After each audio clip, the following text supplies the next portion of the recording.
Now, here's the other way we lose control. Your pump is a piece of shit. You'd be surprised how often this happens. Let me give you an example and a warning. This website shows, this is cute, Bosch fuel pump with yellow box. Boy, that excites me. The box on these Chinese copies, these things are hardly distinguishable from the real thing. Unless you have them side by side, I don't know that you'll notice the difference. I have no idea how they perform. I do know how the copycat Chinese injectors perform. I've tested them. The goal seems to be to make them look the same with little to no regard for how they function. This could be the greatest pump in the world. I kind of doubt it, but that's the case. That's the kind of stuff that's out there. Chinese copies. I like this one. It looks just like a Bosch 044. They've even fraudulently used a Bosch part number.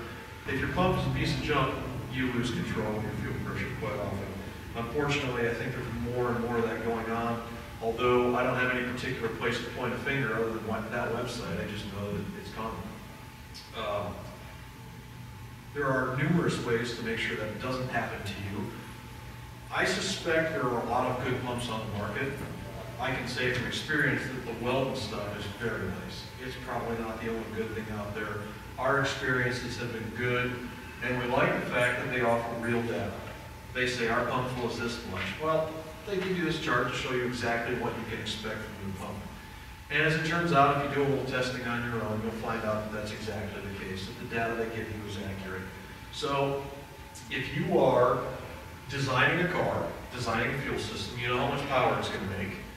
You can estimate how much fuel it's going to require and at what pressure. And you can simply go through Weldon's website. You can look at all of these and decide which pump will do the job for you and leave you plenty of excess capacity so you don't run into problems.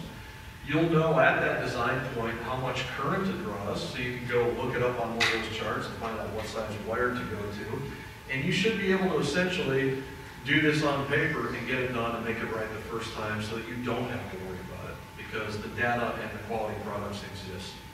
So again, I'm not going to tell you there aren't other good pumps out there. I will just tell you that these guys crank out some really nice stuff. It's also really expensive, big surprise, huh?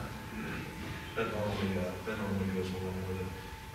I would go so far as to say that if your pump manufacturer does not offer this data, they're not going to consider it.